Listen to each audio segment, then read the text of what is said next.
Tomorrow your eyes, they will light up the sun.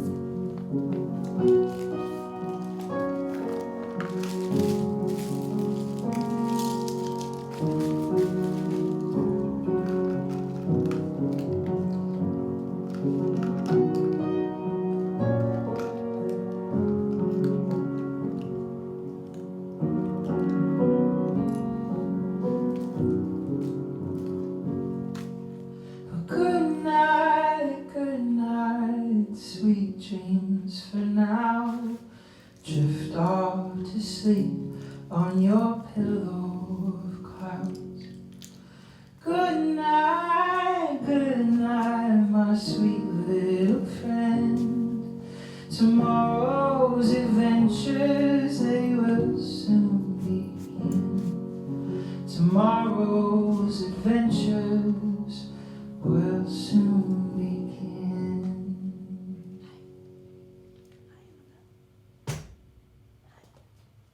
Come, let's go. Careful, okay? Take my hand. Yeah, let's go. I'm a superhero. Come on, careful now. Yeah, go quickly. Look around. Mama has you, okay? Mama has you.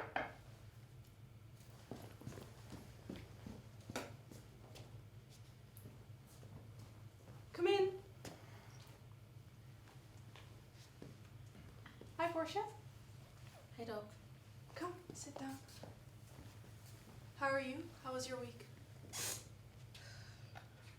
They put me in charge of kitchen duties. Oh, I'm sorry. For what? I mean, I know how much you wanted the library duty. Yeah, well, can't have my cake. And eat it. I see you prepared something for me. Yeah. I've brought another baby grow. Annabelle was too small to fit in it at the time, but I still kept it. So. Can I see? Oh. What do you think? Too small?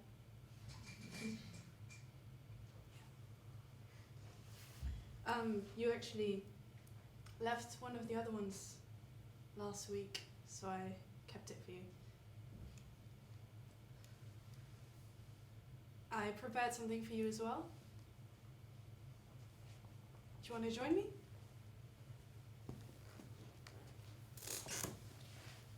Have you ever done art therapy before? No. Okay.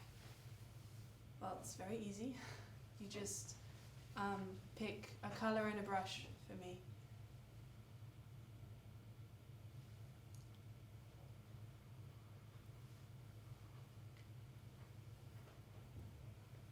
And while you start to paint, why don't you tell me what you dreamt of last night? Who said I did? Same dream, but this time I came back for her. That's a breakthrough, Portia. I'm proud of you. Only a dream. Yes, but it's a sign that you've been receptive to our talks. All our sessions. The review is coming up in 2 weeks. The judge needs to see you're making good progress.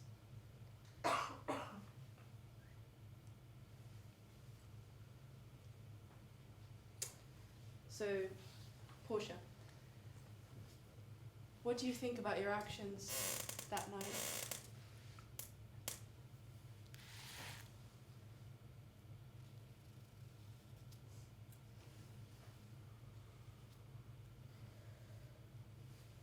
It's funny how linen holds on to the smell of a baby, but how do babies get that smell anyway? You know the one I mean, like soft cotton and love, delicate love. If love had a smell, it would smell like freshly washed clothes of a toddler. Fragile and delicate. I catch myself needing to smell her socks or her baby grow whenever things get too real in here. Do you have any kids of your own? No. I've struggled to pin down that feeling that babies make you feel when they look at you with that innocent twinkle in their eye, a twinkle that gets more dim the more that life goes by.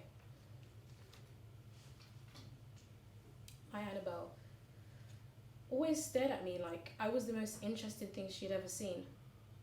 Not the singing stars hanging above her head, not the little teddy bear beside her, not the flashing images of the TV screen, but me.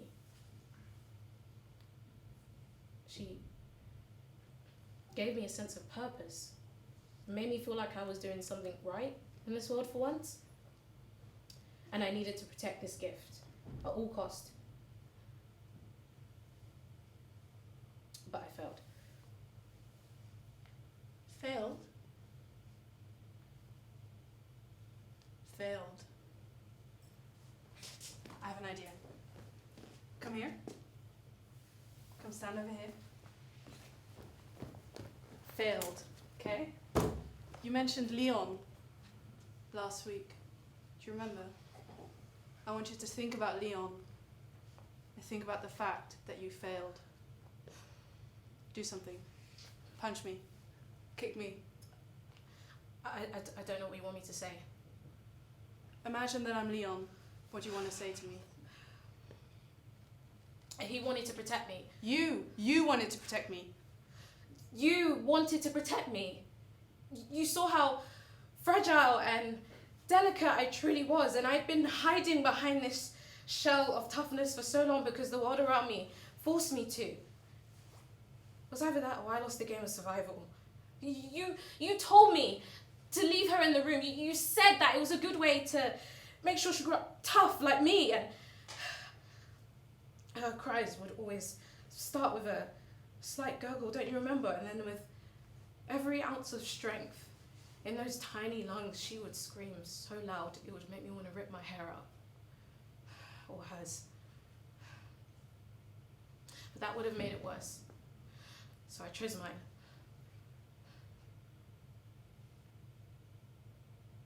So what do you feel about that night?